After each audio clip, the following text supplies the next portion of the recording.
Picture this: you're standing at the base of a colossal stone structure. Its massive blocks fitted together so seamlessly that not even a blade of grass can slip between them. The air hums with the weight of centuries, and you can't help but wonder, how did ancient builders, without the benefit of modern technology, achieve such perfection? This isn't just a relic of the past, it's a testament to human ingenuity, a puzzle carved in stone that still baffles experts today. From the soaring pyramids of Giza to the enigmatic circles of Stonehenge, these architectural wonders aren't just monuments, they're messages from civilizations long gone, urging us to unravel their secrets. What if I told you that some of these structures predate recorded history, built by hands we'll never know, for purposes we can only guess? Take Gerbikli Tepe, for instance, a temple complex buried in Turkey, older than the wheel, older than agriculture, its towering pillars adorned with intricate carvings of animals and symbols. Who were these people? What drove them to carve and lift these stones with such precision, millennia before the rise of empires? These aren't just buildings, they're time capsules, each one holding clues to the dreams, beliefs, and sheer determination of our ancestors. And the most astonishing part, many of these feats shouldn't have been possible with the tools and knowledge of their time. That's the magic of these ancient marvels. They don't just defy time, they defy logic. How did the builders of the Great Pyramid align it almost perfectly to the cardinal points without compasses? How did the Inca shape and transport massive stones across rugged mountains, fitting them together like a jigsaw puzzle without mortar? The answers are as elusive as they are thrilling, and that's exactly what we're here to explore. In this video, we'll journey across continents and centuries to uncover 30 of the most breathtaking architectural achievements from the dawn of civilization. Each one is a story of ambition, innovation, and sometimes mysteries that still leave scientists scratching their heads. So settle in, because by the end, you'll never look at these ancient wonders the same way again. The Great Pyramid of Giza isn't just a monument, it's a mathematical marvel carved in stone. Built over 4,500 years ago, its base spans roughly 230 meters on each side, with sides aligned almost perfectly to the four cardinal directions, deviating by less than a fraction of a degree. How did ancient Egyptians achieve such precision without modern tools? Some researchers believe they used the stars, tracking the movements of constellations to guide their measurements. Others suggest they harnessed advanced surveying techniques lost to time. Then there's the staggering scale of construction: 2,300,000 limestone blocks, each weighing between 2 and 15 tons, hauled into place with nothing but ramps, ropes, and human ingenuity. But here's where it gets even more intriguing. The pyramid's dimensions encode mathematical constants, like the ratio of its perimeter to its height, which mirrors the value of pi. Was this intentional or a cosmic coincidence? And while it's often called a tomb, no pharaoh's remains have ever been found inside. The so-called burial chambers, lined with granite harder than the surrounding limestone, sit empty, sparking theories that the pyramid served a far grander purpose. Could it have been an ancient power plant harnessing Earth's energy, or a celestial observatory, its shafts aligned with specific stars? Even the materials tell a story. The outer casing stones, now mostly gone, were polished to reflect sunlight, making the pyramid shimmer like a beacon across the desert. The deeper we dig, the more questions arise. Take the subterranean chambers, unfinished and enigmatic, or the narrow air shafts pointing toward Orion's belt. These aren't random choices, they're deliberate, whispering of a knowledge we're still piecing together. Modern engineers struggle to replicate the pyramid's precision even with lasers and GPS, yet the ancients did it with copper tools and sheer determination. Perhaps the greatest mystery isn't how they built it, but what vision compelled them to create something so timeless. As the last standing wonder of the ancient world, the Great Pyramid doesn't just defy explanation. It challenges us to rethink what we know about human potential. Now shift your gaze from the sun-baked sands of Egypt to the rolling green plains of England, where another ancient mystery rises from the earth: Stonehenge. This ring of towering stones, erected over 5,000 years ago, stands as a silent sentinel of the Neolithic world. Picture these massive sarsen slabs, some weighing as much as 25 tons, equivalent to 2 full-grown elephants dragged across 150 miles of rugged terrain. No wheels, no metal tools, just sheer human effort and ingenuity. What drove these ancient builders to undertake such a Herculean task? The precision of Stonehenge is just as baffling as its scale.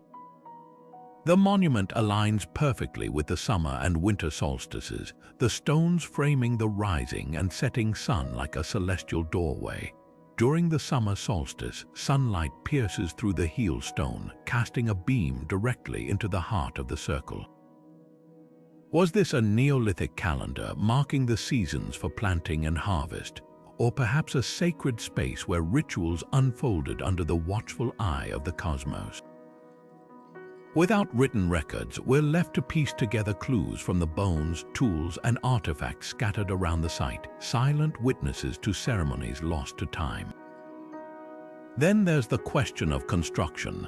How did a society without written language or advanced machinery hoist these colossal stones into place? Some theories suggest wooden sledges and ropes, with teams of workers painstakingly dragging the slabs across log rollers. Others propose that the builders used a system of levers and counterweights, rocking the stones upright inch by inch. The smaller, blue stones, transported all the way from Wales, add another layer of mystery. Were they chosen for their spiritual significance, or did their unique properties hold some unknown practical value? The deeper we delve, the more Stonehenge reveals its contradictions. Recent excavations show it wasn't built all at once but evolved over centuries, with pits and post holes hinting at an even older wooden structure predating the stones. Some archaeologists believe it was a place of healing, drawing pilgrims from across Britain. Others argue it was a unifying project, a symbol of communal effort that bound scattered tribes together.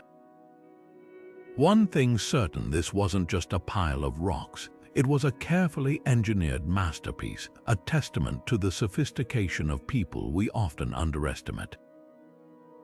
What's most striking is how Stonehenge refuses to give up its secrets.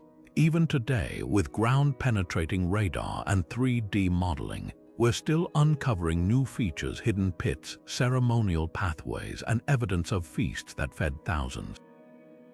It's as if the stones themselves are whispering, reminding us that the past is far more complex than we imagine. So the next time you see Stonehenge, don't just see a tourist attraction. See a puzzle carved in stone, a challenge flung across millennia, daring us to understand the minds of those who built it. Gerbikli Tepe shatters everything we thought we knew about the dawn of civilization. Nestled in the rolling hills of southeastern Turkey, this 12,000-year-old complex isn't just old, it's ancient by even the most generous historical standards, predating Stonehenge by 6 millennia and the Great Pyramid by a staggering 7,000 years. What makes it so revolutionary? Imagine a society of hunter-gatherers, people we've long assumed were nomadic and simple, coming together to carve and erect 20-ton limestone pillars adorned with elaborate reliefs of foxes, scorpions, and vultures. These aren't crude markings, they're masterpieces of symbolism, arranged in precise circular formations with T-shaped central pillars that some researchers believe represent stylized human figures. The mystery deepens when you realize Göbekli Tepe wasn't just built, it was deliberately buried. Layer by layer, the entire site was filled in with dirt and debris, as if someone wanted to preserve it for future discovery. Why go to such lengths? Was it a sacred act, a way to retire a holy site without destroying it? Or could it have been an attempt to hide knowledge, to shield something profound from prying eyes? The burial was so meticulous that it protected the carvings from erosion. leaving them eerily pristine when archaeologists uncovered them in the 1990s. What's even more astonishing is what Göbekli Tepe implies about human society. Conventional wisdom says agriculture came first, providing the surplus food and stability needed for large-scale projects. But here, the timeline flips. This temple complex predates farming by centuries, suggesting that religion or communal gathering, not just survival, drove early humans to organize, innovate, and build. The pillars themselves offer clues. Their carvings might depict constellations, hinting at an early understanding of astronomy. Could Göbekli Tepe have been a celestial observatory, a place where shamans decoded the heavens? Or was it a pilgrimage site, drawing people from vast distances to participate in rituals we can only guess at? The site's construction is another enigma. Without metal tools or domesticated animals, how did these ancient people quarry, transport, and erect such massive stones? Some theories suggest they used wooden rollers and ramps, while others propose that the pillars were carved directly from the bedrock nearby. Then there's the layout: multiple circular enclosures built over centuries, each one carefully buried before the next was constructed. This wasn't haphazard. It was a tradition, a repeated act of creation and closure that spanned generations. Göbekli Tepe forces us to rethink the narrative of human progress. If hunter-gatherers could achieve this, what else were they capable of? And why does this site stand alone, with no obvious precursors or successors? Archaeologists have barely scratched the surface, literally. Only a fraction of the complex has been excavated, and the surrounding landscape hints at even more structures waiting to be uncovered. Every discovery here rewrites textbooks, proving that the past is far stranger and more sophisticated than we ever imagined. Perhaps the most haunting question isn't how they built it, but why they walked away. After centuries of use, Göbekli Tepe was abandoned, its secrets sealed beneath the earth. Was it climate change, shifting social structures, or something more profound? Whatever the reason, the site remains a silent challenge to our assumptions, a reminder that history isn't a straight line but a labyrinth of forgotten brilliance. As we dig deeper, one thing becomes clear: Göbekli Tepe isn't just a relic, it's a revolution in stone, daring us to question what it means to be civilized. High above the arid plains of southern Peru, a sprawling gallery of ancient art stretches across the desert floor, but you'd never know it from the ground. The Nazca Lines, a labyrinth of over 800 giant geoglyphs, reveal their secrets only when viewed from the sky. Imagine standing at the edge of one of these designs, your boots scuffing the reddish-brown pebbles, seeing nothing but a faint groove in the earth. Then picture soaring upward, watching as the lines coalesce into the unmistakable forms of a hummingbird with wings outstretched, a spider with legs curled, even a grinning whale, each one etched with such precision that modern artists struggle to replicate their symmetry. These aren't mere doodles in the sand. They're monumental feats of engineering, some stretching longer than 3 football fields, their curves and angles perfectly maintained across vast distances. How did the Nazca culture, flourishing between 500 BC and 500 CE, achieve this without flight? The answer lies in their ingenious technique. By removing the top layer of iron oxide-coated pebbles, they exposed the lighter soil beneath, creating stark contrasts visible from miles above. But here's the twist: they likely designed the figures using scaled-down models, transferring the outlines to the desert floor with simple tools and ropes. Archaeologists have found wooden stakes at the endpoints of some lines, suggesting a system of measurement as meticulous as it was low-tech. Yet the sheer scale defies logic. How did they keep proportions flawless across such distances, with no vantage point to check their work? Some theories point to hot air balloons or kites, though no evidence confirms this. Others propose the Nazca used natural landmarks and celestial alignments as guides, turning the desert itself into a canvas for their celestial vision. The purpose of these lines is just as enigmatic. Were they sacred pathways for ritual processions trod by priests under the blazing sun? The discovery of pottery and ceremonial platforms along some designs supports this. Or could they have been astronomical calendars, their shapes mirroring constellations to mark solstices or planting seasons? One figure, nicknamed the astronaut, gazes skyward as if in communion with the stars. Then there's the boldest theory that the lines were meant for the gods themselves, massive prayers or offerings visible only from the heavens. The Nazca's arid environment, with its minimal rain and wind, preserved the lines for millennia, almost as if the earth conspired to keep their message intact. But the mystery takes a darker turn. Some researchers note that certain glyphs align with underground water sources, suggesting the lines might have mapped precious aquifers in this rain-starved region. Could they have been a plea for life-giving water or a guide for survival in an unforgiving landscape? And why did the Nazca abandon their creations, leaving them to silence? The answers may lie in climate shifts or social upheaval, but the lines themselves offer no confession. What's unmistakable is the Nazca's reverence for the unseen. Unlike pyramids or temples built to awe human eyes, these designs were crafted for perspectives beyond their reach, whether divine or celestial. Today, they endure as a paradox, artworks invisible to their creators, a testament to ingenuity that still humbles us. As drones and satellites uncover new glyphs hidden for centuries, one truth becomes clear: the Nazca lines aren't just relics. They're a conversation across time, etched in earth, waiting for us to decipher their whispers. Machu Picchu doesn't just cling to the Andes, it defies them. At 2,430 meters above sea level, this 15th-century citadel floats among the clouds, its stone walls weaving seamlessly into the mountain spine. What's most astonishing isn't just its location, but how it was built.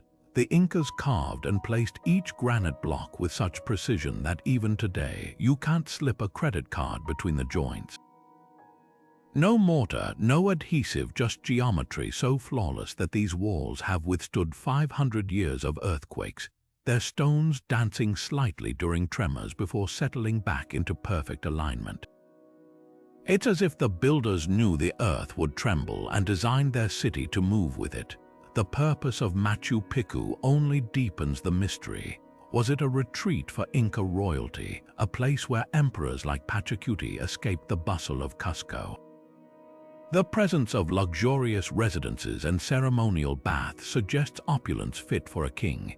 Yet the Temple of the Sun, with its curved walls and trapezoidal windows aligned to the solstices, hints at something sacred. During the June solstice, sunlight pierces through one of these windows, striking a ceremonial stone at the center, a celestial spotlight designed with uncanny accuracy. Then there's the Intihuatana, a carved rock pillar often called the hitching post of the sun. At noon on the equinoxes, the pillar casts no shadow, a feat of astronomical engineering that still leaves researchers in awe. But Machu Picchu wasn't just a palace or temple, it was a thriving, self-sufficient community. The agricultural terraces cascading down the mountainside aren't just picturesque, they're a masterclass in engineering. Each level acts as a microclimate, with deeper soil at the bottom for crops like maize and shallower, cooler beds at the top for potatoes. The Incas even lined these terraces with drainage systems to prevent erosion, turning a near-vertical slope into a breadbasket. And then there's the water. A network of stone channels fed by natural springs carried fresh water to fountains and baths across the city. The most sacred of these, the Fountain of the Condor, still trickles today, a testament to Inca hydraulics. What's haunting is how little we know about the people who lived here. Unlike the pyramids or Stonehenge, Machu Picchu wasn't lost to time, it was abandoned. When the Spanish arrived in the 16th century, the site was already empty, its purpose and history fading into the mist. Some scholars believe it was a casualty of civil war or disease. Others think it was simply forgotten, reclaimed by the jungle until explorer Hiram Bingham stumbled upon it in 1911. The absence of written records leaves us with only the stones to speak, and they whisper contradictions. Was this a fortress, a monastery, or a living observatory? The truth may be all three. Perhaps the greatest lesson of Machu Picchu isn't in its grandeur, but in its harmony. The Incas didn't conquer this landscape, they conversed with it. The city's layout mirrors the surrounding peaks, its buildings angled to frame sacred mountains like Huayna Picchu. Even the stonework mimics the natural contours of the rock beneath it, as if the architecture grew from the earth itself. Modern engineers marvel at how the Incas moved these massive stones up the mountain without wheels or draft animals. Some suggest they used log rollers and ramps, while indigenous oral traditions speak of spirits softening the stone to make it malleable. Whatever the method, the result is undeniable, a dialogue between human ambition and the raw power of nature. Today, as visitors trek the Inca Trail to reach this sky-bound sanctuary, they're walking in the footsteps of a civilization that saw no divide between science and spirituality. Machu Picchu isn't just a relic, it's a challenge. A reminder that the past isn't a primitive prelude to our modern world, but a parallel, one where people achieved the extraordinary with nothing but observation, patience, and reverence for the world around them. The stones don't just stand, they speak, and if we listen, they might just teach us how to build a future as enduring as theirs. The Colosseum isn't just an ancient arena, it's a masterclass in Roman engineering and ambition. Picture this, a structure so vast it could swallow modern football stadiums whole. Its elliptical form stretching 188 meters long and 156 meters wide, with seating for 50,000 roaring spectators. Completed in 80 CE under Emperor Titus, this wasn't just a venue for bloodshed. It was a propaganda machine, a stone and mortar declaration of Rome's dominance. But what's truly staggering isn't the scale, it's the sophistication. Take the hypogeum, the labyrinth of underground tunnels and chambers where gladiators, animals, and stage crews waited beneath the sand-covered floor. Trapdoors and pulleys allowed bears, lions, and even elaborate stage sets to erupt into the arena like specters from the underworld, dazzling crowds with theatricality as much as violence. Then there's the velarium, the retractable awning that shaded spectators from the Mediterranean sun. Imagine a canvas sail so vast it could cover the entire arena, operated by a team of sailors from the Roman Navy using ropes and winches. This wasn't just practicality, it was spectacle, a demonstration of Rome's ability to tame nature itself for human comfort. The Colosseum's design was egalitarian too. Tiered seating reflected social hierarchy, with marble benches for senators, wooden planks for the plebs, and standing room for the poorest, all funneled through 76 numbered entrances to prevent chaos. Even the exits, called vomitoria, were engineered to empty the entire structure in minutes, a feat modern architects still study, but the genius lies in the materials. Roman concrete, a mix of volcanic ash, lime, and rubble, gave the Colosseum its resilience. Unlike modern concrete, which cracks over time, this mixture actually grew stronger with exposure to seawater and minerals, a secret lost for centuries. The outer facade, once clad in gleaming travertine limestone, was held together by iron clamps later looted, leaving the pockmarked surface we see today. And let's not forget the logistics. Thousands of slaves and skilled laborers quarried stone from Tivoli, transported it 16 miles to Rome, and hoisted blocks weighing tons into place using cranes powered by treadmills. This wasn't brute force, it was precision choreographed on an industrial scale. Yet the Colosseum's legacy is as much about culture as construction. The games held here gladiator battles, naval reenactments flooded with water, exotic animal hunts weren't just entertainment. They were political theater, a way for emperors to curry favor with the masses. The inaugural games lasted 100 days, featuring 9,000 animals and countless combatants, a display of wealth and control that bound the empire together through shared spectacle. But the arena also had a darker duality. Beneath the cheers lay a grim economy of slavery and exploitation, where human lives were collateral for applause. What's haunting is how the Colosseum evolved long after Rome fell. Medieval Romans repurposed its stone for churches and palaces, while earthquakes and fires nibbled at its skeleton. Yet it endured, morphing from a symbol of imperial power to a monument of human endurance. Today, its crumbling arches remind us that even the mightiest empires fade, but their innovations, the concrete, the engineering, the sheer audacity of vision, echo across millennia. The Colosseum wasn't just built for the ancient world, it was built for history. Angkor Wat rises from the Cambodian jungle like a dream carved in stone, a temple so vast it could swallow Vatican City whole. Built in the 12th century under King Suryavarman II, this sprawling complex stretches over 162 hectares. Its 5 iconic towers designed to mirror the peaks of Mount Meru, the sacred home of Hindu gods. But what's truly staggering isn't just the scale, it's the precision. Every inch of this monument whispers of celestial harmony. The entire temple is aligned to the west, a deliberate break from traditional east-facing Hindu temples, possibly to honor Vishnu, the preserver god. During the spring equinox, the sun rises directly over the central tower, casting a golden glow that seems to set the entire structure ablaze. This wasn't just architecture, it was astronomy set in sandstone. The logistics of construction boggle the mind. Millions of blocks, each weighing up to 1.5 tons, were quarried from Mount Kulin over 35 kilometers away and transported along a network of canals. How scholars believe the Khmer used a combination of bamboo rafts, elephants, and sheer human labor, floating the stones through a meticulously engineered hydraulic system. The moat surrounding Angkor Wat isn't just decorative, it's a feat of hydraulic engineering, stabilizing the foundation and symbolizing the cosmic ocean. But the real magic lies in the details. The bas-reliefs stretch for kilometers, depicting scenes from Hindu epics like the churning of the ocean of milk, their carvings so delicate they could have been etched with needles rather than chisels. Yet Angkor Wat is more than a Hindu masterpiece. By the end of the 12th century, it transformed into a Buddhist site, its symbolism fluid enough to embrace both traditions. The upper galleries, once dedicated to Vishnu, now house statues of the Buddha, their serene faces gazing over the jungle.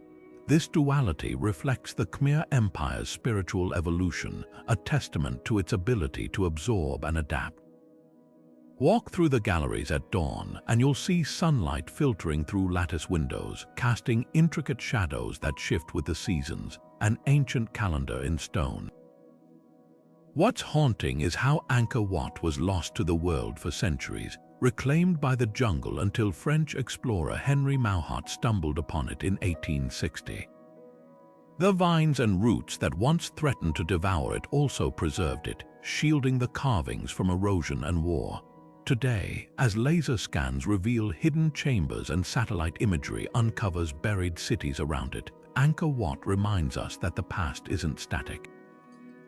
It's a living puzzle, daring us to decode its secrets. Perhaps the most profound lesson lies in its endurance. While empires crumbled and religions shifted, Angkor Wat stood not as a relic but as a mirror. It reflects the Khmer's genius for harmonizing earth and sky, art and science, the divine and the mortal.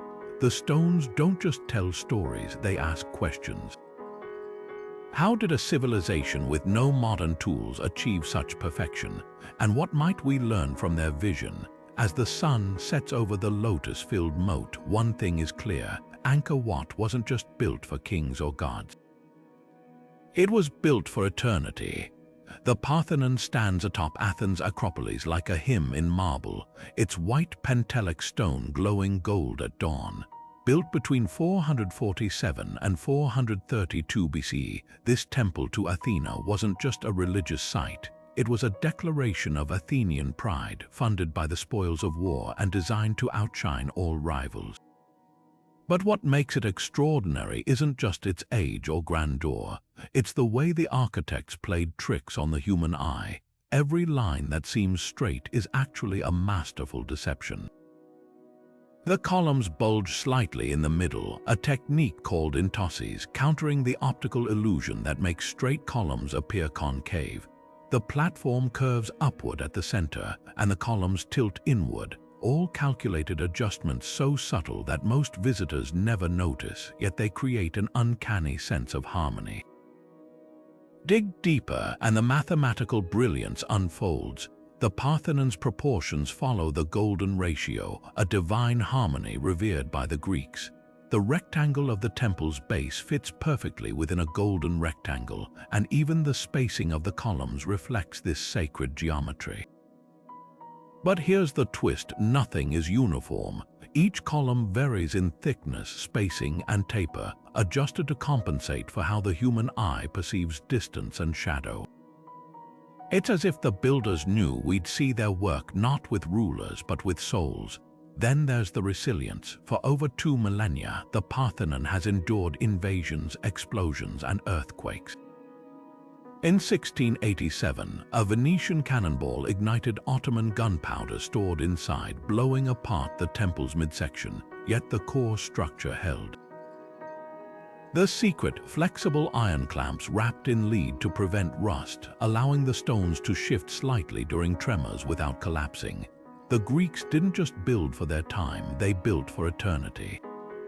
But the true marvel might be the missing pieces. The Parthenon's frieze, a 500-foot-long marble tapestry, once depicted Athens' greatest myths and festivals. Today, half of it resides in the British Museum, spirited away in the 19th century, sparking a modern debate over cultural heritage. What remains in Athens still whispers of the temple's dual purpose, a tribute to Athena and a propaganda piece for Athenian democracy. The east pediment showed her birth, emerging fully armed from Zeus's head, while the west pediment depicted her contest with Poseidon for the city's patronage, myths carved in stone to remind citizens of their divine favor. The Parthenon's legacy isn't just in its stones but in its influence. From the U.S. Capitol to university campuses, its columns and proportions echo worldwide, a testament to an ideal of balance and reason. Yet standing before it today, with its scars and missing marbles, there's a poignant lesson. Perfection isn't about permanence. It's about an idea so powerful that even ruins inspire awe. The Parthenon wasn't just built to honor a goddess. It was built to teach us how to see. Petra emerges from Jordan's desert like a mirage, its rose-red cliffs carved into tombs, temples, and theaters. A city hewn not from stone, but from the very mountain itself. The Nabateans, a nomadic Arab tribe who settled here over 2,000 years ago, transformed this barren landscape into a thriving metropolis, its wealth built on the spice trade routes that stretched from Arabia to the Mediterranean. But what's most astonishing isn't just the grandeur of Petra's structures, it's the fact that they were carved top-down. Picture artisans dangling from ropes, chiseling the intricate facade of Al-Kosneh, the treasury, from the cliff face without scaffolding, their tools biting into the rock to reveal columns, statues, and pediments hidden within. This wasn't construction, it was revelation, as if the city always existed, waiting to be uncovered. The treasury's Hellenistic details, winged victories, mythological figures, and ornate urns whisper of cultural exchange.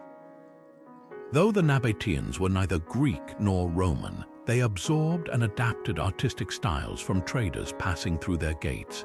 But the real genius lies in what's invisible. Behind that iconic facade, the treasury is surprisingly shallow, its chambers barely extending into the rock. Was it a tomb, a temple, or a ceremonial vault for caravans to pay taxes?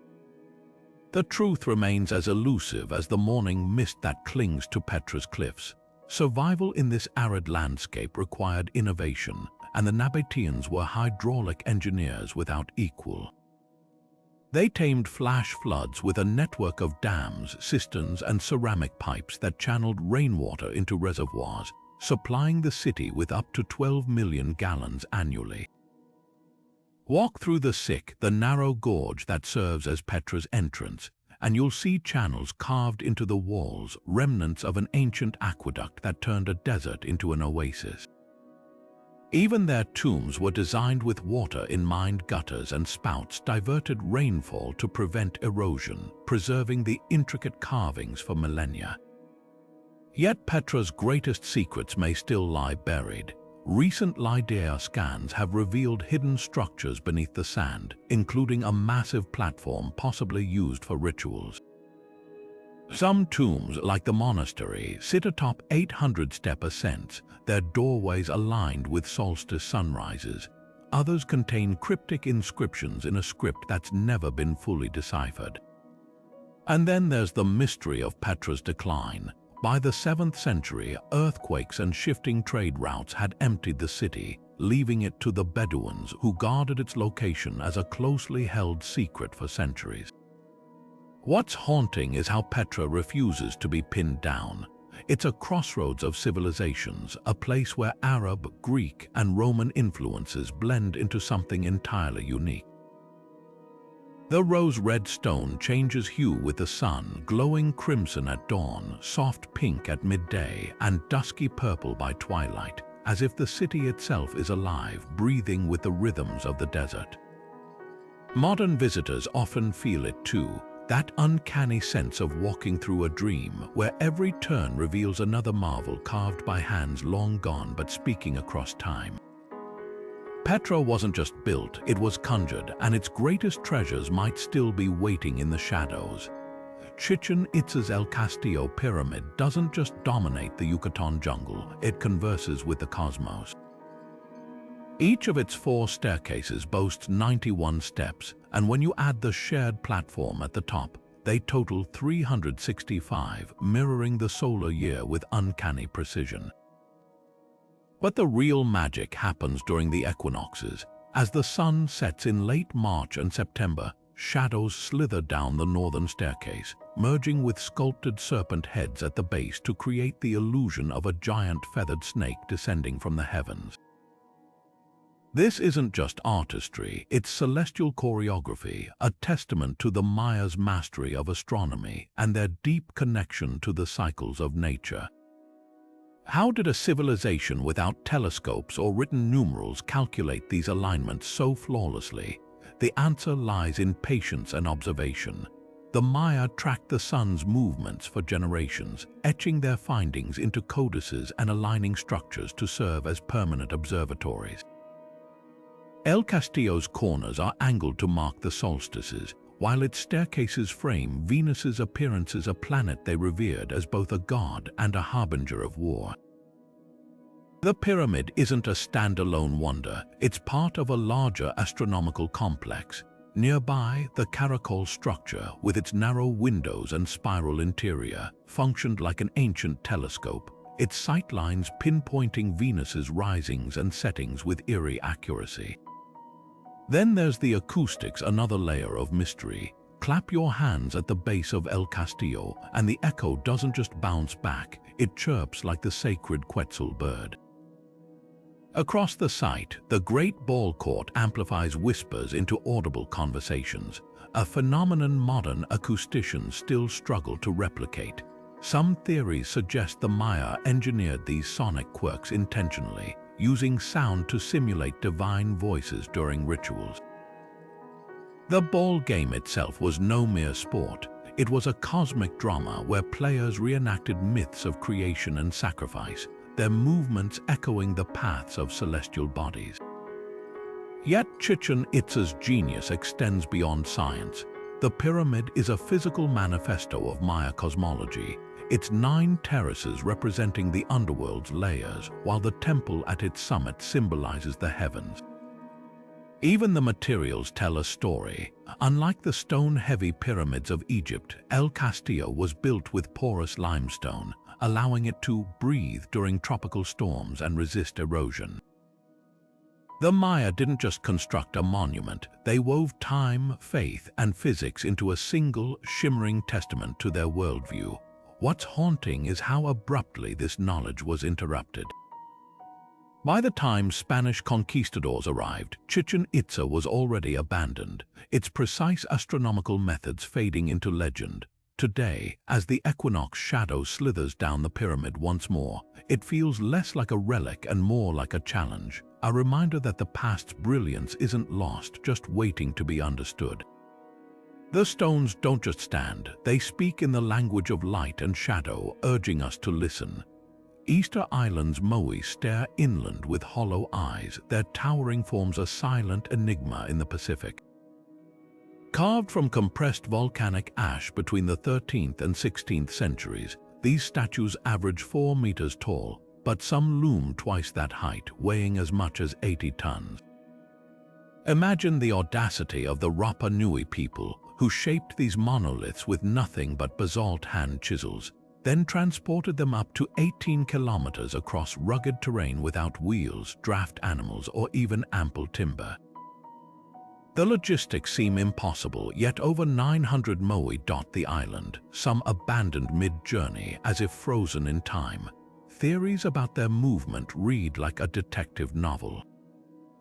One suggests the Rapa Nui used a rocking motion, walking the statues upright with ropes, a method tested successfully by modern archaeologists. Another proposes wooden sledges gliding over lubricated palm logs, though the island's deforestation makes this controversial.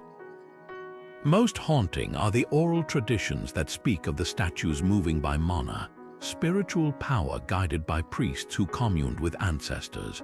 Whatever the method, the Moai weren't just dragged, they were orchestrated, their journeys a communal act of devotion and engineering brilliance. But why? The prevailing theory casts them as ancestral guardians, their backs to the sea, watching over villages. Excavations revealed buried Moai have intricately carved torsos and petroglyphs, hidden for centuries until erosion exposed them.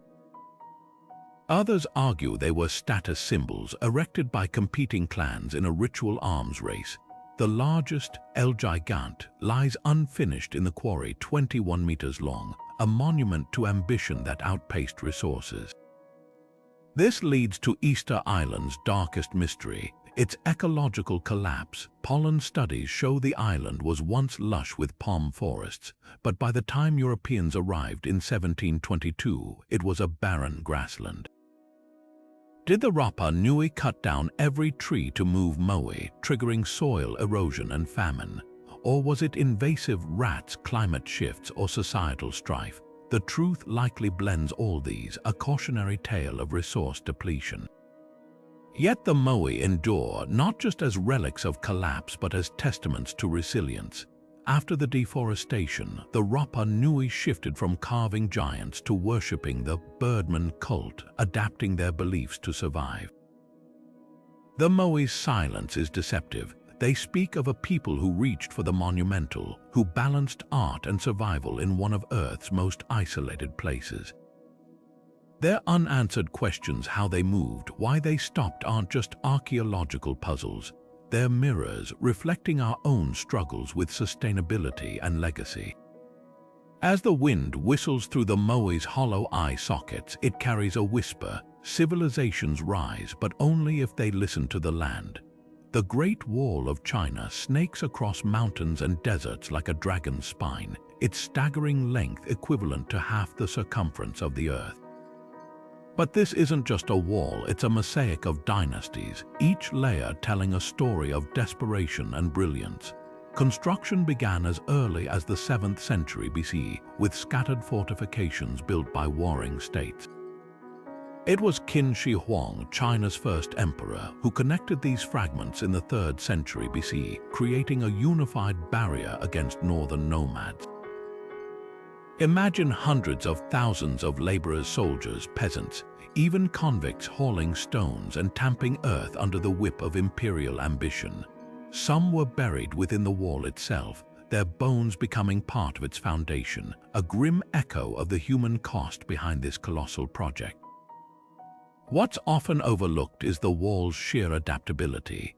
In the arid West, where stone was scarce, builders packed layers of rammed earth between wooden frames, creating sections so durable they've survived 2,000 years of sandstorms.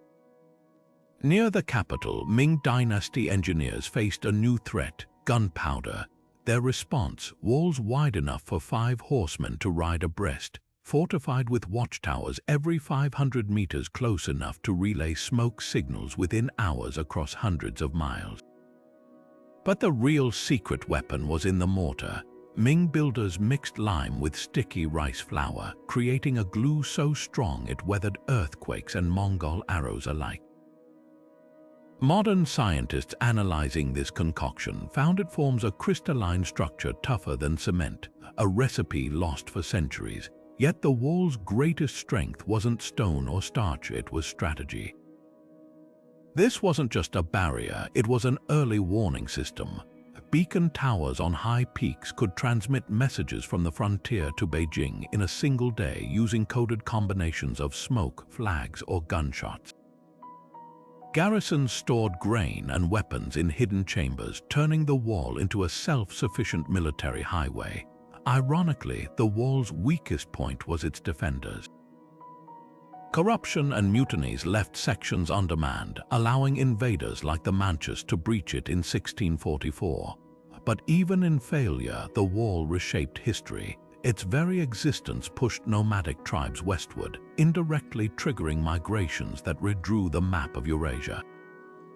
Today, the Great Wall defies its original purpose. Sections like Badeling, meticulously restored, draw millions of tourists, while crumbling stretches in Gansu province melt back into the earth like sandcastles. Satellite imagery reveals how much has vanished. Only about 10% remains intact. But in its decay lies a paradox. The wall is most powerful not as a fortification, but as a symbol. It's a scar and a suture, marking both division and the relentless human urge to connect, to endure. When astronauts claim it's visible from space, they're wrong, but the myth persists because we want it to be true. The Great Wall isn't just a relic of empire. It's a mirror reflecting our awe at what hands, united by will, can achieve.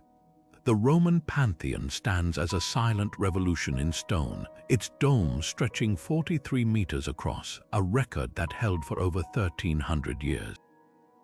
What makes this second-century marvel truly astonishing isn't just its size, but the fact that it's made entirely of unreinforced concrete, a material most modern engineers wouldn't dare use for such a span.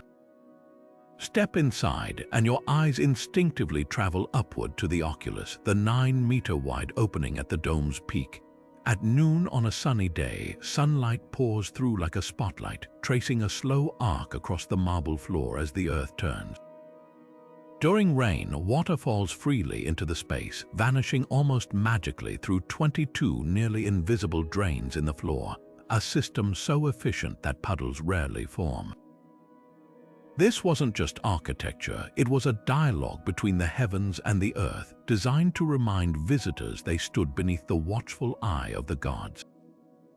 Roman engineers pulled off this miracle through a combination of audacity and meticulous calculation.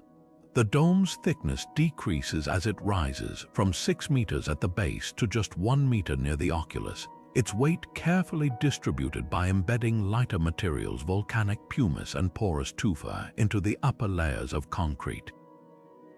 The coffered ceiling isn't merely decorative. Each recessed panel removes excess weight while maintaining structural integrity, a stroke of genius that turned necessity into artistry. Even the aggregate, the mix of sand and stone in the concrete, changes with altitude, becoming lighter near the top to reduce stress. Modern scans reveal the Pantheon's concrete contains a rare mineral called aluminous tobamorite, a crystalline byproduct of seawater reacting with volcanic ash, giving it self-healing properties that have helped it withstand earthquakes and centuries of wear. But the Pantheon's brilliance extends beyond engineering. The entire building is a cosmic calculator. On April 21st, Rome's founding date, sunlight streaming through the oculus strikes the entrance doorway at noon, bathing arriving dignitaries in celestial radiance. The dome's proportions, its height exactly matching its diameter, create a perfect sphere symbolizing the vault of heaven. Even the floor curves slightly upward at the edges, countering the optical illusion that makes flat surfaces appear concave, a subtle trick borrowed from Greek temples but perfected here. What's often overlooked is the Pantheon's afterlife. Unlike many ancient structures, it was never abandoned or looted.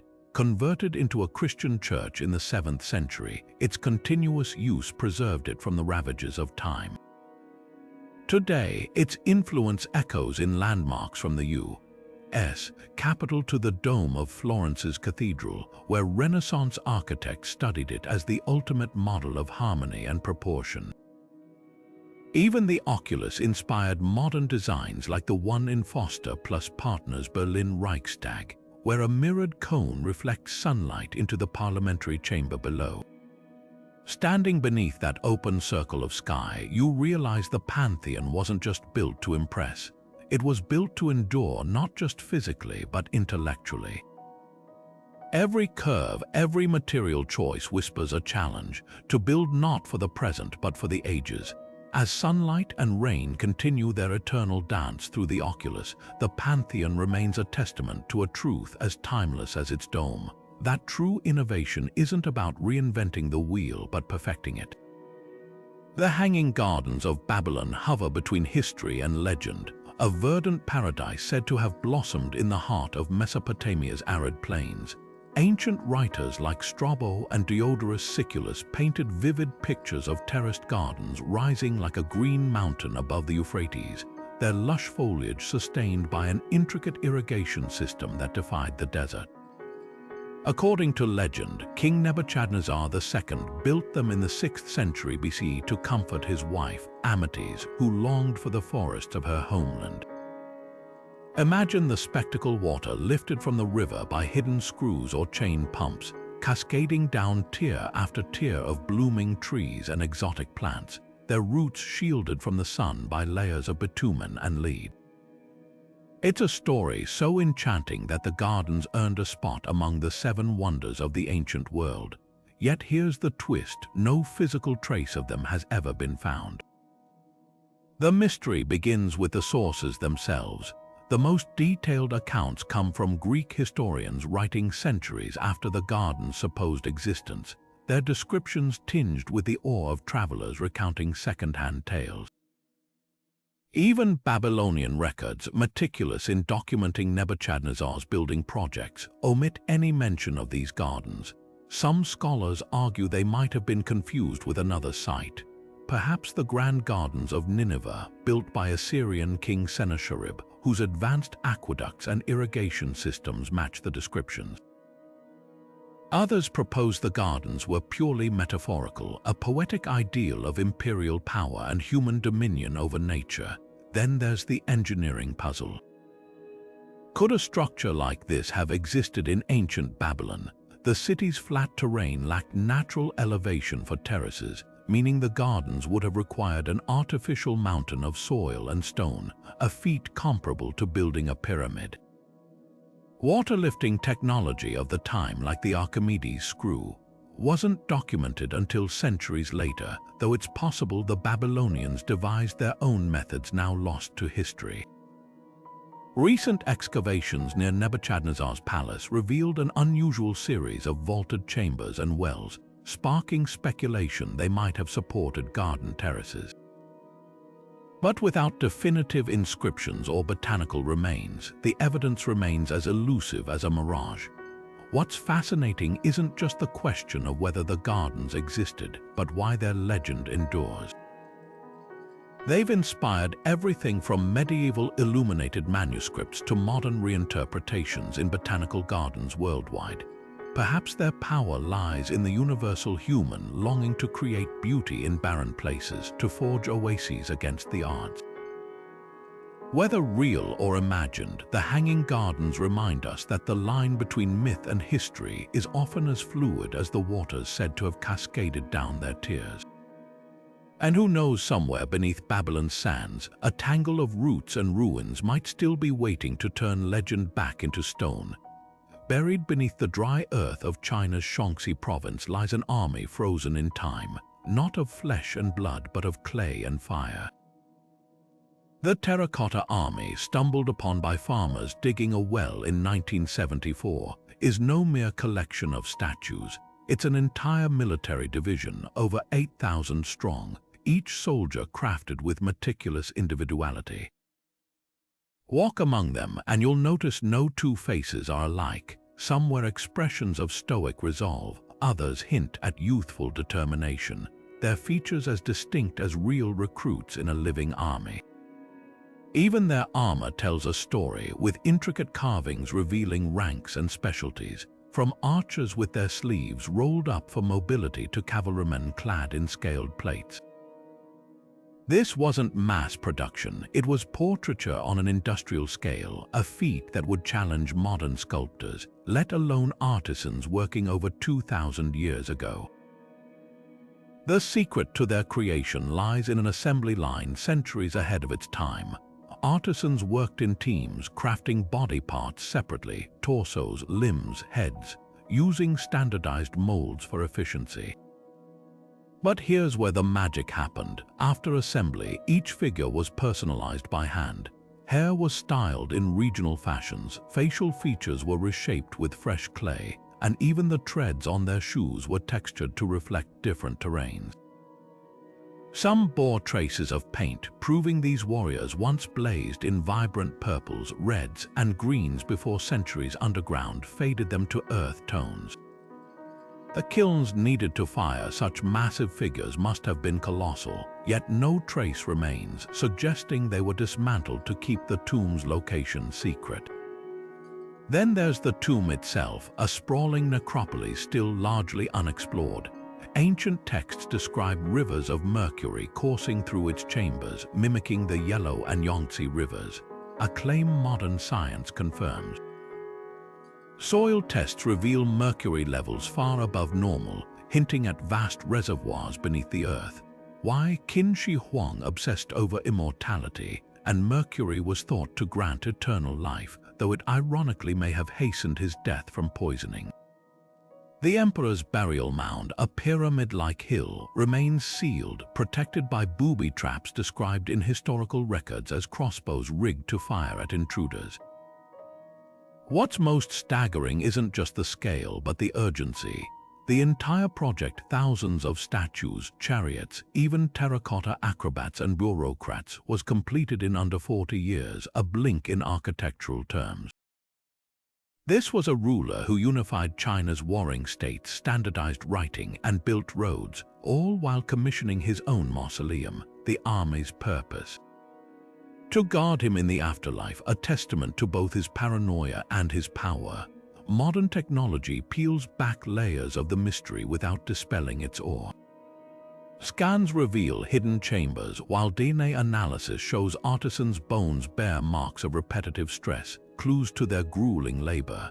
Yet the central chamber stays untouched, a time capsule waiting for the day we can explore it without risking damage.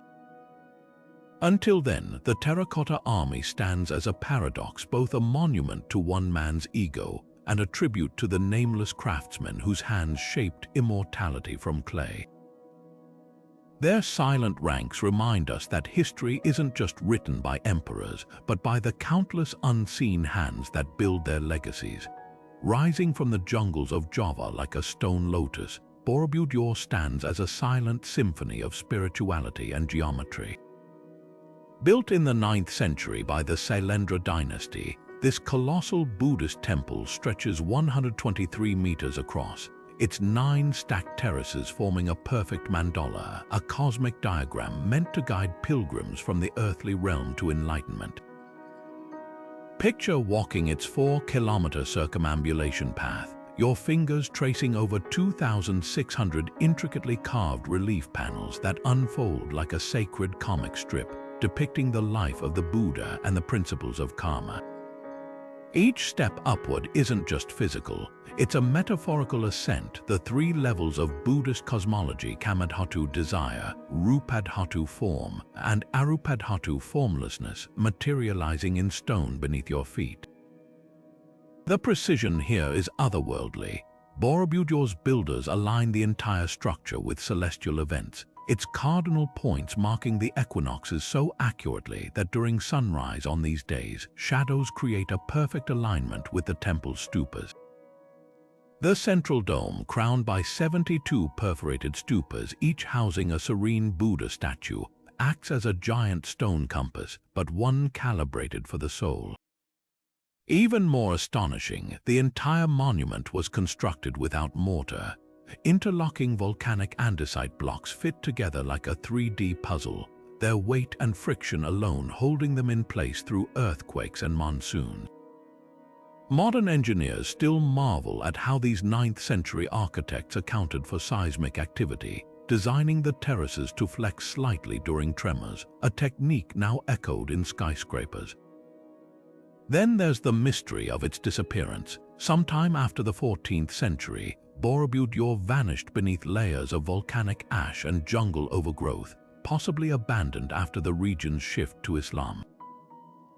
For centuries, only locals knew of its existence until British surveyor Sir Thomas Stamford Raffles rediscovered it in 1814, the temple emerging from the earth like a forgotten prayer. Excavations revealed something eerie. The base had been deliberately buried, possibly to stabilize the structure or hide its depictions of earthly desires, now permanently concealed beneath a sheath of stone. What's haunting is how Borobudur's silence speaks volumes. 500 Buddha statues sit in meditative repose, their hand gestures, or mudras telling stories of teaching, protection, and meditation. The topmost statues, hidden inside latticed stupas, are only partially visible, their faces blurred behind stone veils, a metaphor for nirvana's ineffability. At dawn, when mist clings to the temple's upper tiers, the whole structure seems to float above the clouds, a bridge between worlds. Today, Borobudur isn't just a relic, it's a living testament to impermanence and resilience. The same volcanic eruptions that once buried it now threaten its preservation, with Mount Merapi's ash periodically dusting its carvings like ghostly fingertips. Yet every year during Vesak, thousands of Buddhists gather here, their lanterns rising into the night sky, a tradition that echoes the temple's own journey from darkness back into light. Borobudur whispers a timeless truth that the greatest monuments aren't just built to last but to awaken, and in its silent stones the cosmos still hums. The Alhambra unfolds across Granada's hills like a living manuscript, its walls whispering verses of geometry and water. Built by the Nasrid dynasty in the 13th and 14th centuries, this Moorish palace isn't just a relic of Islamic Spain, it's a symphony in stucco, tile, and sunlight, where every arch and courtyard sings of a civilization that fused art with algebra. Step into the Court of the Lions and you're standing at the intersection of poetry and precision. The 12 marble lions supporting its fountain aren't just sculptures, they're a celestial clock. Each lion spouts water in turn, marking the hours in a hydraulic ballet that's synchronized with prayers. Surrounding them, a forest of slender columns and muqarnas, honeycombed ceiling ornaments, create a rhythm so hypnotic that modern architects still study their proportions for lessons in visual harmony. What's most astonishing isn't just the beauty, but the brains behind it. Nasrid builders embedded advanced mathematics into every surface. The tessellated tiles, known as zellage, fit together in infinite repeating patterns based on fractal geometry. Their star and polygon designs achievable only with a grasp of trigonometry that Europe wouldn't discover for centuries. Even the calligraphy adorning the walls serves dual purposes. Verses from the Quran coexist with poems praising the Sultan, their swirling script doubling as structural elements that reinforce the plasterwork. This wasn't decoration, it was engineering in disguise. Water, the lifeblood of the Alhambra, flows through its veins with quiet ingenuity. channels carved into handrails feed fountains without a single visible pipe, while narrow acequias, ancient irrigation canals, channel snowmelt from the Sierra Nevada to nourish gardens bursting with pomegranates and myrtle. The Nasrids didn't just use water, they composed with it, orchestrating reflections in the court of the myrtles so still that the arches seemed to double themselves, blurring the line between earth and sky. Modern hydrologists have found the system's gradient so precise that it requires no pumps, relying instead on gravity and careful grading, a feat of civil engineering masked as artistry. Yet the Alhambra's genius lies in its illusions. The Hall of the Abencerrage, with its domed ceiling, uses light filtering through stained glass to create a celestial canopy, the tiny windows positioned so the sun paints the room in shifting constellations. The Nasrids understood psychology as much as physics, designing spaces to evoke awe and introspection. Even the palace's layout, a labyrinth of intimate chambers leading to grand vistas, was deliberate, symbolizing the soul's journey from worldly confinement to divine expansiveness. When Christian forces reclaimed Granada in 1492, they preserved the Alhambra, too awed to destroy it. Renaissance architects later borrowed its concepts, introducing Europe to courtyards and arabesques that would shape palaces from Seville to Versailles. Today, as sunlight filters through lattice screens, casting lace-like shadows on marble floors, the Alhambra feels less like a ruin and more like a conversation between faith and reason, art and science, past and present. Its walls don't just display beauty, they ask a question. What does it mean to build not just for power but for eternity? Mohenjo-Daro emerges from the Indus Valley's dusty plains like a blueprint for modern cities, its grid of baked brick streets laid out with a precision that would make today's urban planners envious. This 4,500-year-old metropolis, part of the vast Indus Valley civilization, thrived along the banks of the now-vanished Gagga-Hakra River, its streets running in perfect north-south and east-west alignments. Imagine walking these lanes in 2500 BCE. Your feet would pass houses with indoor bathrooms, your nose untouched by sewage thanks to the world's first known underground drainage system, complete with manhole covers and sedimentation tanks. The uniformity is staggering, bricks cut to standardized ratios, streets width-calibrated for ox carts, and even a municipal-grade bath that hints at ritual cleansing or social gatherings.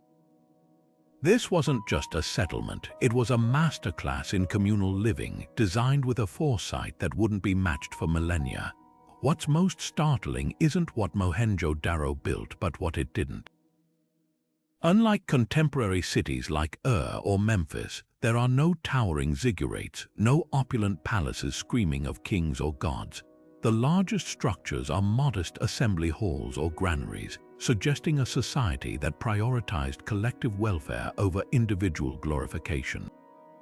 Archaeologists find no evidence of warfare, no weapons, no fortifications, just countless seals depicting peaceful motifs like unicorns and meditating figures. Could this have been one of history's first egalitarian urban experiments? The artifacts whisper yes. Toys hint at playful childhoods, jewelry at personal adornment without ostentation, and the sheer scale of civic infrastructure at taxes reinvested in public good rather than royal vanity. Then there's the riddle of its demise. Around 1900 BC, Mohenjo-Daro's streets fell silent. The leading theory points to climate change, shifting monsoon patterns, or the Saraswati River's disappearance, but the evidence is eerily ambiguous. Some layers show signs of flooding, others of drought. No mass graves suggest invasion or epidemic. The city seems to have simply unraveled, its residents dispersing so gradually they took their secrets with them. Recent studies of groundwater reveal a disturbing clue. Arsenic contamination from ancient wells may have poisoned generations slowly, weakening the society from within. Mohenjo-Daro's legacy lingers in the most unexpected places. Its standardized weights and measures foreshadowed modern trade systems, the obsession with water management echoes in today's megacities. Even the grid layout, once thought a Roman innovation, now bears the Indus stamp, but perhaps its greatest lesson is humility. This was a civilization that mastered urban harmony without monuments to ego, that flourished for 700 years without leaving a single name of a ruler or conqueror. As the setting sun paints the ruins gold, you realize Mohenjo-Daro wasn't just ahead of its time. It was a timeless question written in clay. What if greatness isn't about what we build over others, but what we build together? The Temple of Karnak doesn't just dominate the landscape, it bends time itself. Imagine walking through a sacred space where construction never truly stopped, where every stone whispers the ambitions of generations of pharaohs. This sprawling complex in Luxor wasn't built in a single lifetime or even a single dynasty. For over 2,000 years, rulers from the Middle Kingdom to the Ptolemaic era left their mark, each adding chapels, obelisks, and towering gateways like layers in an architectural palimpsest. The result, a labyrinth of devotion so vast it could hold 10 cathedrals within its walls, its scale reflecting not just the might of Egypt's rulers, but their obsession with immortality. Step into the great hypostyle hall and you're swallowed by a forest of stone. 134 columns rise like colossal papyrus stalks, their capitals blooming open 60 feet above your head, wide enough to fit 50 people standing shoulder to shoulder. The hieroglyphs covering every surface aren't mere decoration. They're a frozen chorus of hymns, royal decrees, and cosmic diagrams, their colors still faintly visible after millennia. But here's the puzzle. How did workers without cranes or pulleys erect these behemoths? Some theories suggest earthen ramps spiraled around the columns as they rose, their slopes packed with rubble later carted away. Others point to ingenious lever systems, with teams of laborers rocking the stones into place inch by painstaking inch. The truth may lie in the temple's own records. Reliefs show ropes, sledges, and wooden scaffolding, tools humble yet effective in the hands of thousands. Yet Karnak's genius isn't just in its construction, but its alignment. The entire complex is a celestial mirror, its main axis precisely oriented toward the Nile's annual flood, while secondary temples line up with solstice sunrises and the rising of Sirius, the star that heralded Egypt's new year. The sacred lake, once used for ritual purification, doubles as a reflection pool for the night sky, turning the temple into a map of both earth and heaven. Even the columns' spacing follows harmonic ratios, their intervals calculated to create rhythmic shadows that dance with the sun's passage, a sort of stone sundial built for gods, not mortals. What's haunting is how Karnak's builders encoded their worldview into every detail. The whole central aisle, flanked by thicker columns, mimics the path of the sun god Ra's bark as it sailed through the underworld. Obelisks sheathed in electrum acted as lightning rods for divine energy, their tips glowing like captive sunbeams, and beneath it all lies a hidden network of tunnels and crypts where priests stored sacred barges and oracle texts, their secrets still emerging piece by piece. Karnak's true legacy isn't just in its stones, but in its stubborn refusal to be finished. Even Alexander the Great added a shrine here, his architects blending Greek proportions with Egyptian symbolism. Today, as laser scans reveal buried chambers and AI deciphers faded inscriptions, the temple continues to evolve not as a ruin but as a living archive. Its columns don't just hold up a roof, they hold up a challenge, daring us to unravel how a civilization without steel or silicon could orchestrate such perfection across centuries.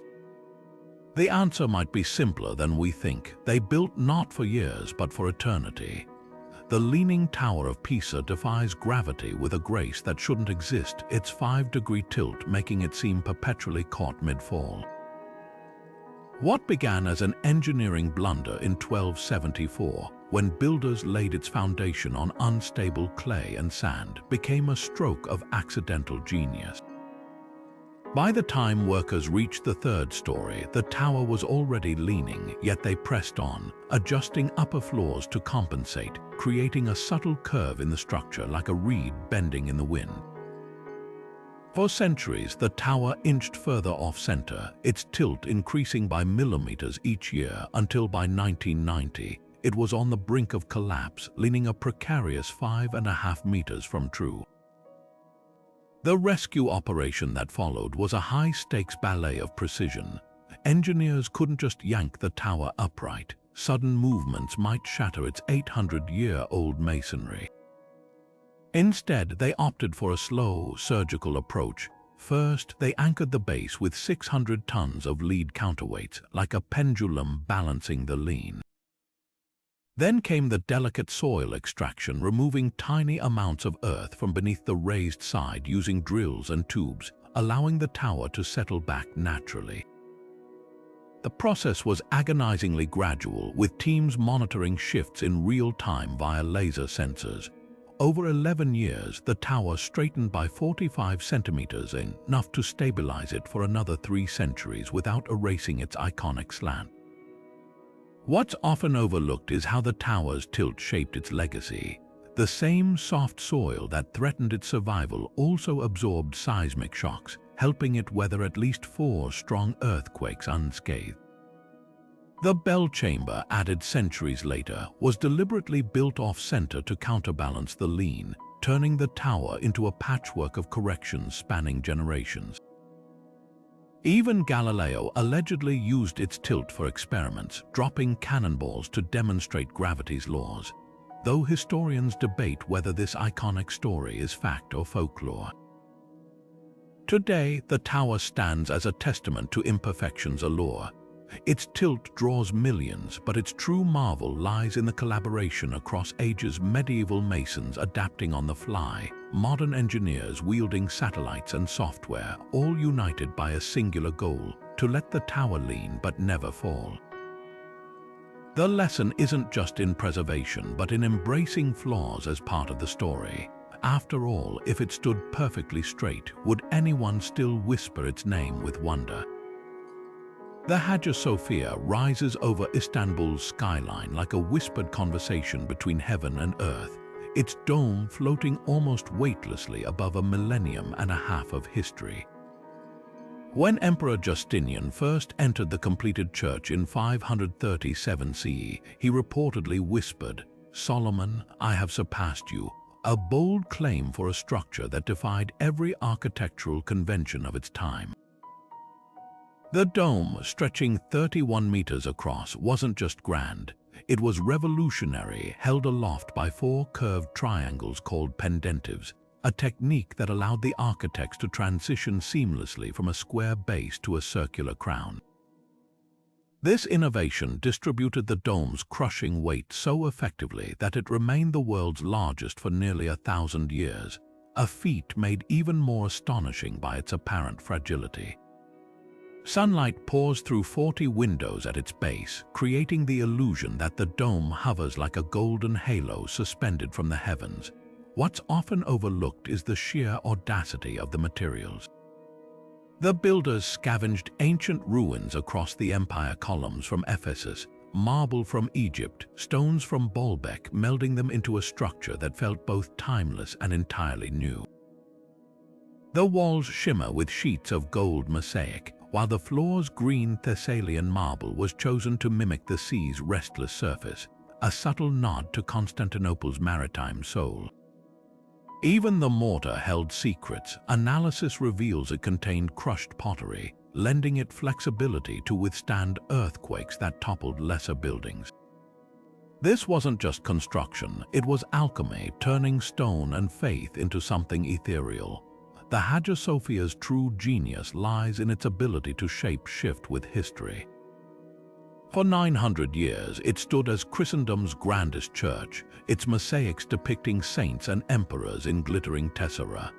Then, in 1453, Ottoman conquerors transformed it into a mosque, adding minarets and calligraphic roundels without erasing its Christian past. The mosaics were plastered over, not destroyed, a preservation by concealment that allowed them to re-emerge centuries later when the building became a museum in 1935. Today, you can stand beneath the dome and see a Virgin Mary beside Arabic script, a visual symphony of coexisting devotion. But perhaps the most haunting detail is in the acoustics. A whisper at one end of the nave can be heard clearly at the other, a phenomenon Byzantine priests exploited to make their chants seem divinely amplified. Modern engineers attribute this to the dome's curvature and the strategic placement of hidden resonating chambers, but to the faithful, it was proof of God's presence. The Hagia Sophia doesn't just bridge cultures, it dissolves the line between the physical and the spiritual, a place where every stone hums with the weight of prayers from countless generations. As sunlight dances across its gilded mosaics, one truth becomes clear. This isn't just a building, it's a living parchment, its walls etched with the dreams of empires, each layer a testament to humanity's unending reach for the divine. The Forbidden City stands as a crimson and gold jewel at the heart of Beijing, its walls whispering secrets of emperors who once ruled 1/5 of humanity.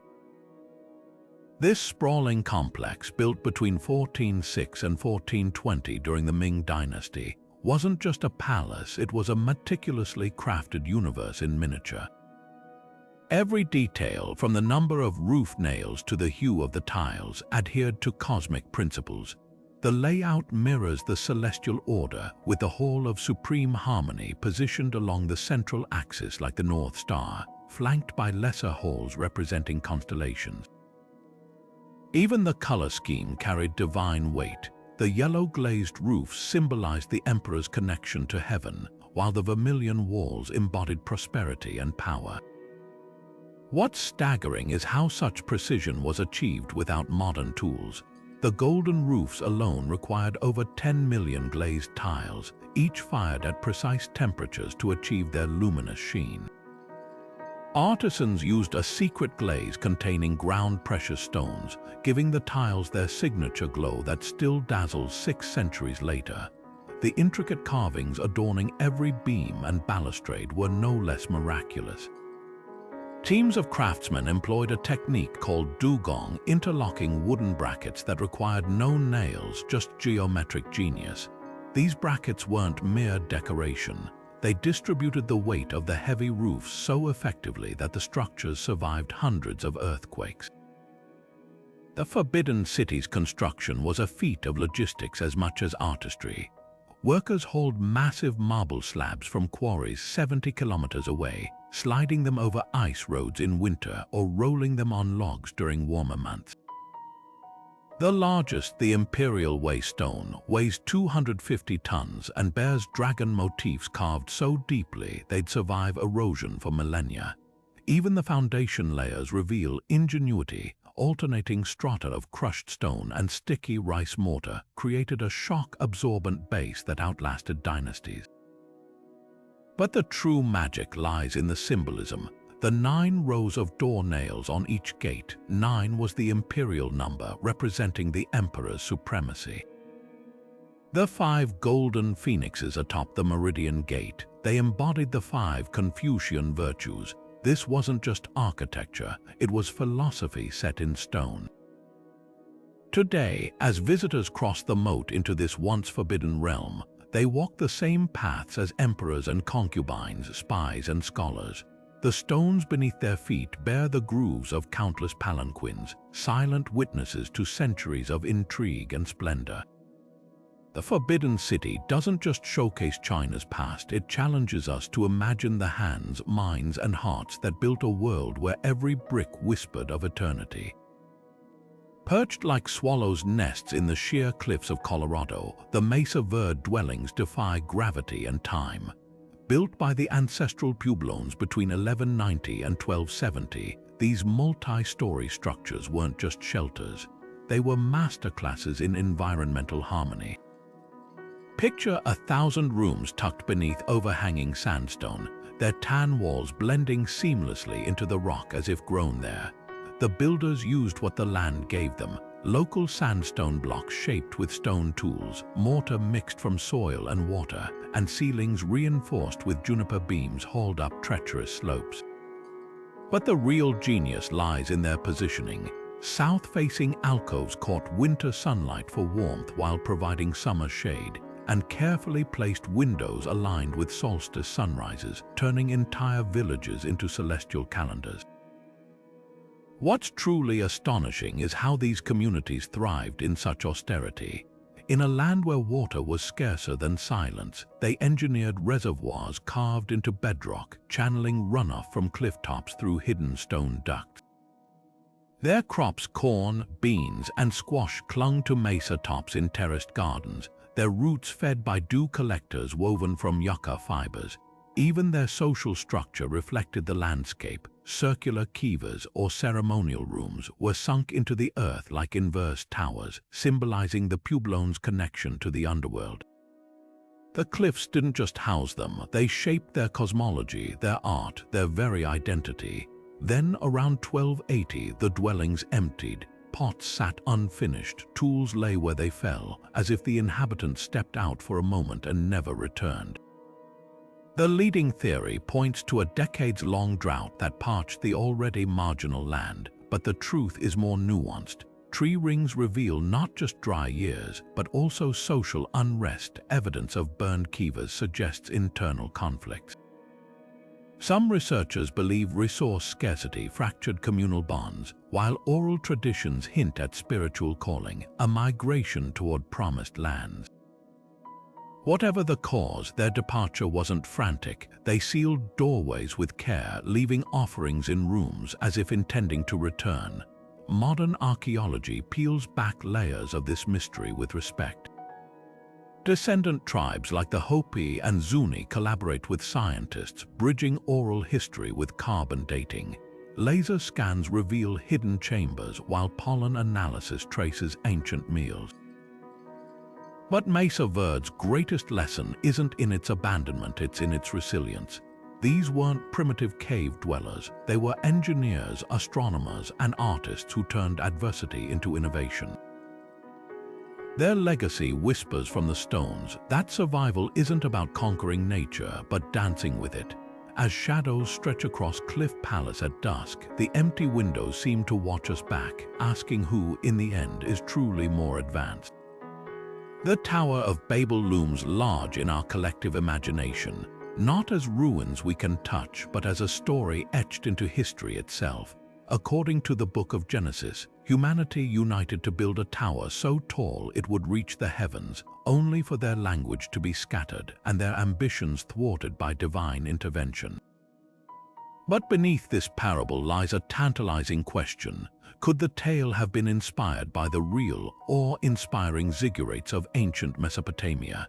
These stepped pyramids, like the Etemenanki in Babylon, were more than just temples. They were stairways to the gods, their towering forms visible for miles across the flat river plains.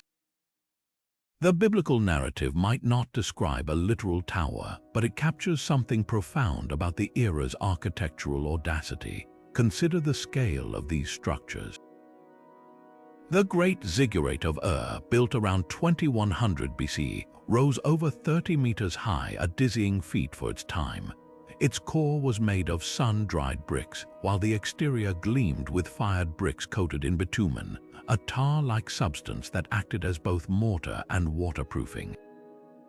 Workers hauled materials from quarries miles away, stacking layer upon layer without the use of wheels or pulleys. The result, a monumental symbol of connection between earth and sky, where priests performed rituals to appease the gods. Parallels to Babel's story are striking. Both speak of human determination to bridge the mortal and divine, using architecture as their ladder.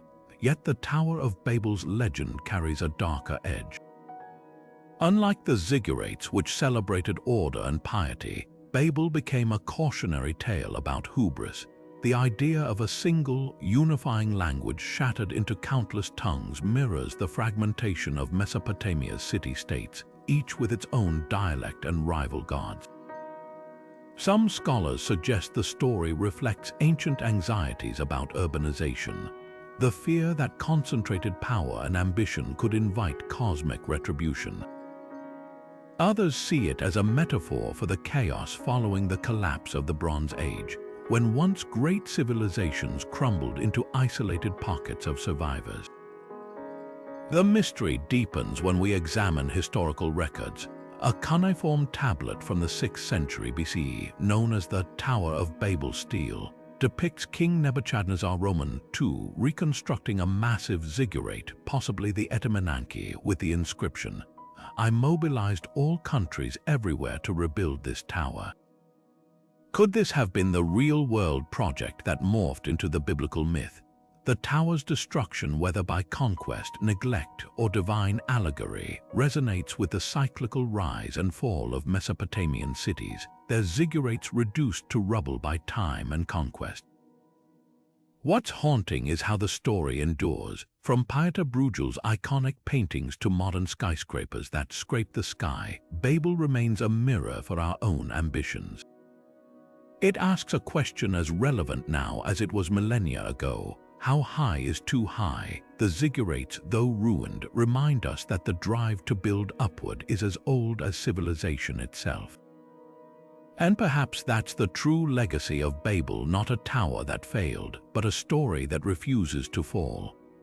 The Acropolis of Athens rises above the city like a marble crown, its temples and theaters carved into the limestone bedrock with a precision that feels almost supernatural. While the Parthenon grabs the spotlight, this sacred hilltop is an ensemble of architectural brilliance, each structure whispering of a golden age when art, politics, and the divine collided. Picture the Propylaea, the monumental gateway that welcomed ancient pilgrims, its columns angled to frame the first glimpse of Athena's shrine like a theatrical reveal. Or the Erechtheion with its porch of the Caryatids, where 6 sculpted maidens stand frozen mid-step, their draped shoulders bearing the weight of the roof with effortless grace. Every building here was choreographed to complement the land, not conquer it, their placements mirroring the contours of the hill itself. What's often overlooked is how radical Pericles' vision truly was. In the 5th century BC, fresh from victory over Persia, he transformed the Acropolis from a war-scarred ruin into a manifesto of Athenian ideals.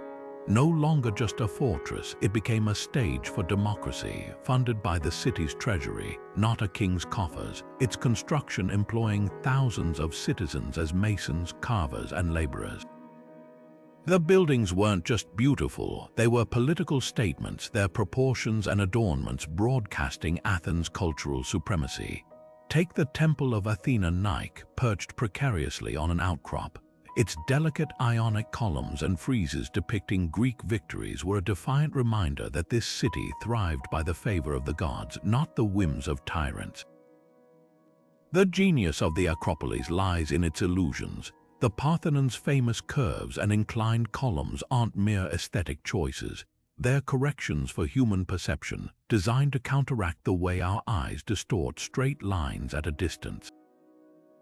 Even the spacing between columns varies subtly, creating a rhythm that makes the temple seem perfectly balanced from every angle. But the real magic is in the interplay of light. At dawn, the eastern facade catches the sun, illuminating scenes of Athena's birth in the pediment, while the western side glows at sunset, its metopes depicting the triumph of civilization over chaos. The Acropolis wasn't just built, it was composed like a symphony in stone. Yet its legacy extends far beyond aesthetics.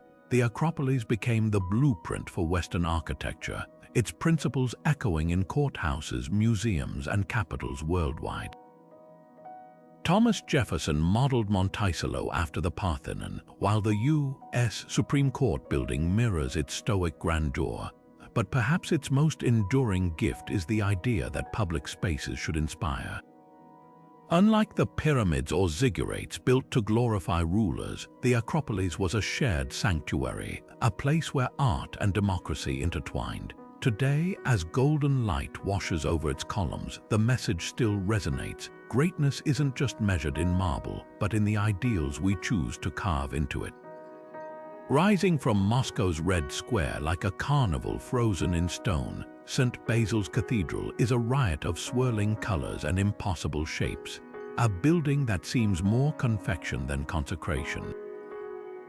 Commissioned by Ivan the Terrible in 1555 to celebrate his victory over the Khanate of Kazan, its 9 chapels huddle together under a kaleidoscope of candy-striped onion domes, each one crowned with geometric patterns so vivid they look painted by a child's unbridled imagination. But beneath this whimsy lies a paradox. How could something so playful emerge from one of history's most notoriously ruthless rulers? Legend claims Ivan was so enthralled by the design that he blinded its architect, Postnik Yakovlev, to prevent him from ever replicating such beauty elsewhere, though historians note Yakovlev later worked on other projects, suggesting the tale is more metaphor than fact. The cathedral's defiance of convention is its true marvel. Unlike the symmetrical austerity of traditional Russian churches, St. Basil's is a deliberate jumble, its central tent-like spire surrounded by 8 smaller chapels, each commemorating a key battle in Ivan's campaign.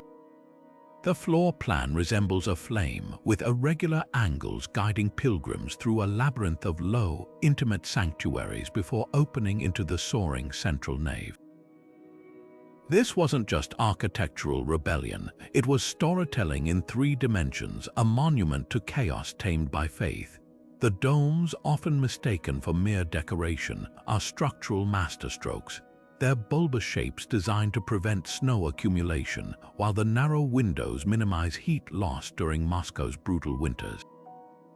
But the real magic lies in the materials. The bricks are actually wooden frames covered in painted tin, a lightweight innovation that allowed the domes to achieve their fantastical heights without collapsing under their own weight.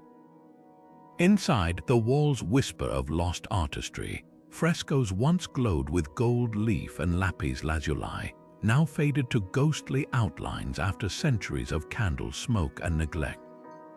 The cathedral's survival is itself a miracle. Napoleon allegedly tried to demolish it in 1812, only for sudden rain to drench his fuses, while Soviet officials later spared it from Stalin's wrecking ball thanks to a restorer who famously drew a pistol to defend its blueprints. Today, St. Basil stands as a testament to contradictions.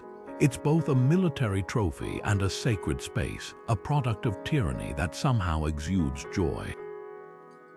The domes, resplendent in turquoise, gold, and emerald, seem to dance against the Kremlin's stern backdrop, a reminder that even in the shadow of power, human creativity refuses to be subdued.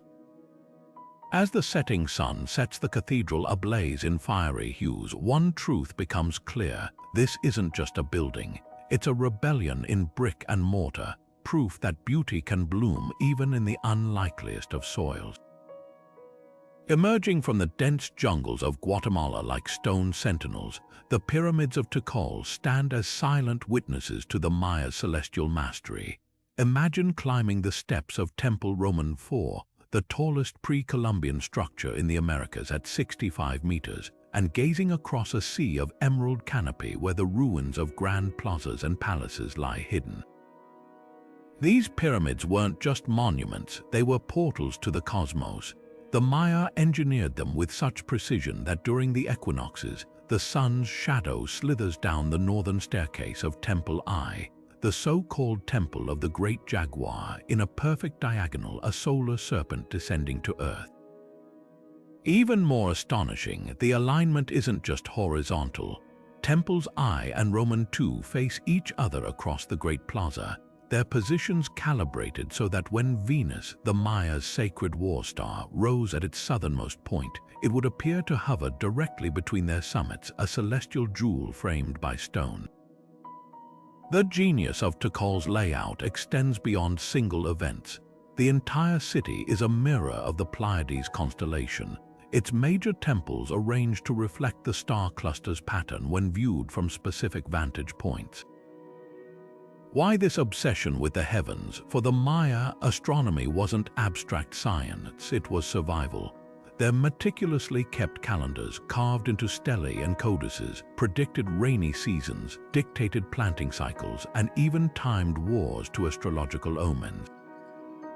The Temple of the Masks, adorned with giant visages of the sun god, doubles as a solar marker. Its doorway captures the first rays of the summer solstice, illuminating an inner chamber where priests likely conducted rituals tied to the agricultural year. But Tikal's grandeur hides a haunting question. Why was it abandoned? By 900 CE, this bustling city of 100,000 fell silent, its stelae left half-carved, its palaces empty. Unlike violent collapses seen elsewhere, there's little evidence of invasion or catastrophe. Instead, the clues point to a slow unraveling, a combination of prolonged drought, deforestation, and political upheaval. Pollen samples reveal maize cultivation plummeted as the water table dropped, while sediment layers showed desperate attempts to dig deeper wells. The very ingenuity that built Tikal its reservoirs and terraces may have contributed to its downfall, as over-engineered landscapes couldn't adapt to climate shifts. Yet Tikal's legacy lingers in the most unexpected ways. The acoustics of the Great Plaza are so finely tuned that a handclap at the base of Temple Roman IV echoes back as the chirp of the sacred Quetzal bird, a phenomenon modern sound engineers still can't fully replicate. And those towering pyramids, their cores hold secrets within secrets, earlier structures buried inside like nesting dolls, each layer a chapter in a saga spanning centuries. As howler monkeys roar through the ruins at dusk, their cries seem to echo the voices of a civilization that once mapped the stars, only to vanish into the very jungle they sought to master. The stones of Tikal don't just mark a lost city, they whisper a warning about the delicate balance between human ambition and the natural world. The ruins of Persepolis rise from the Iranian plateau like a shattered dream of empire, its towering columns and ornate reliefs whispering of a time when kings commanded nations to kneel. Built by Darius the Great around 515 BC, this ceremonial capital wasn't just a city, it was a stage for the Achaemenid Empire's might, where conquered peoples from Egypt to India climbed its monumental staircases bearing gifts of gold, ivory, and exotic beasts. Picture the Apadana Palace's Grand Hall, supported by 72 columns, each standing 20 meters tall, their fluted shafts crowned with capitals shaped like bulls and griffins. The walls teemed with life, stone ambassadors frozen mid-stride, their detailed robes and offerings a testament to Persian artistry's obsession with precision. Even the staircases were canvases, their bas-reliefs depicting a perpetual New Year's festival, the eternal symbol of imperial unity. But Persepolis' true brilliance lay in its symbolism. Every architectural choice was a calculated message. The gate of all nations, flanked by colossal lamassu, winged bulls with human heads, greeted visitors with an unspoken warning: enter with humility.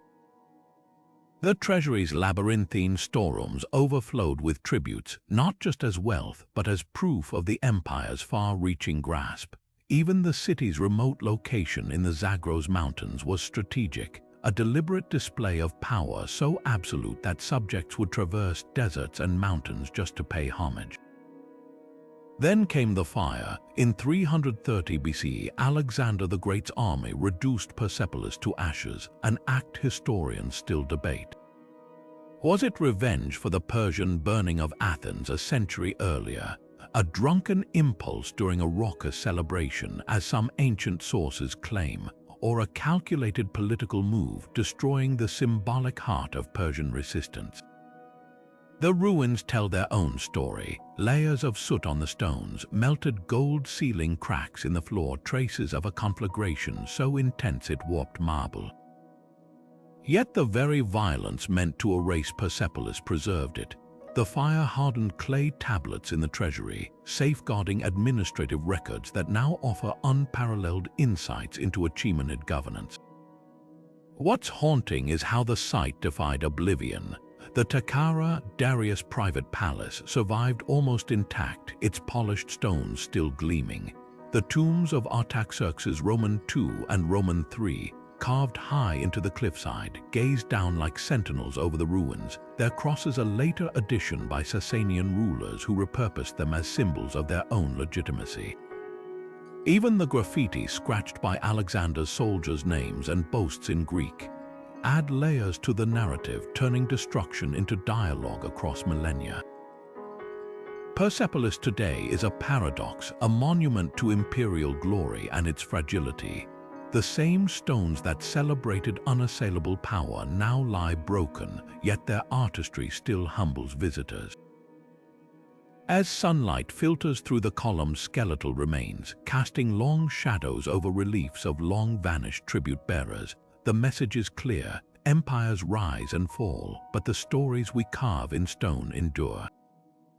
Chartres Cathedral rises from the wheat fields of France like a vision in stone and light, its twin spires piercing the sky, one a flamboyant Gothic needle, the other a sober Romanesque pyramid, a visual metaphor for humanity's reach toward the divine. Step inside, and the darkness itself seems to glow, the sunlight filtering through 176 stained glass windows that transform the nave into a kaleidoscope of sapphire, ruby, and emerald. These aren't mere decorations, they're theological manuscripts in colored light, their panels depicting biblical stories for a largely illiterate medieval populace.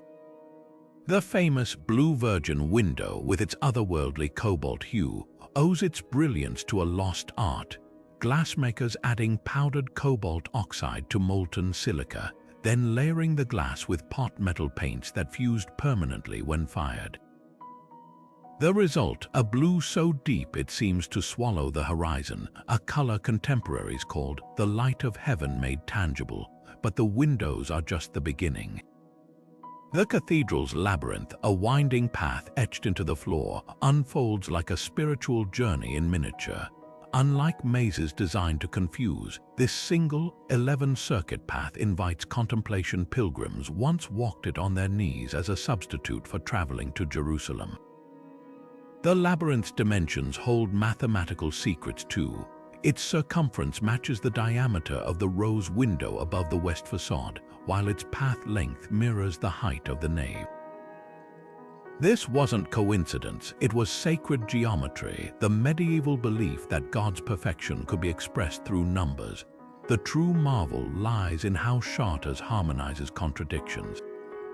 Its flying buttresses, skeletal arches leaping from the walls like stone branches, allowed for unprecedented height and thinner walls, yet the structure feels weightless rather than top-heavy. The sculptures adorning the royal portal depict biblical kings and queens with eerie naturalism, their draped garments seeming to ripple in an unseen breeze, a radical departure from the stiff figures of earlier Romanesque art. Even the cathedral's survival is miraculous. During the French Revolution, townspeople disguised the windows as piles of hay to save them from destruction, while World War Roman II bombs fell perilously close yet spared the sacred site. What's most astonishing isn't just the craftsmanship, but the coordination. Built in a mere 26 years, lightning speed for medieval cathedral, Chartres required a symphony of masons, glassmakers, and carvers working in unison, their names lost but their legacy eternal. The cathedral's very stones whisper of their devotion. Some bare masons mark simple symbols like crosses or arrows etched by artisans who signed their work for God's eyes alone. Standing beneath the vaulted ceiling, you realize Chartres wasn't just built to impress. It was built to transform. The light, the labyrinth, the sculptures all converge to create a space where the material and spiritual worlds blur. As the sun shifts, casting ever-changing patterns across the floor, the cathedral breathes with a life that defies its 8 centuries. It's not a relic of faith, but a living testament to what hands, guided by vision, mathematics, and something beyond both, can achieve when they build not just with stone, but with soul. From the Pyramids of Giza to the floating gardens of Babylon, these 30 architectural marvels are more than just stone and mortar. They are snapshots of human ambition frozen in time. Each one tells a story not just of engineering prowess, but of the cultures that dreamed them into existence.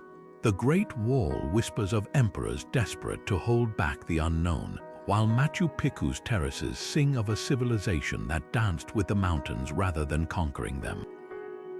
These structures weren't built in isolation. They were dialogues with the divine, with nature, and with the future.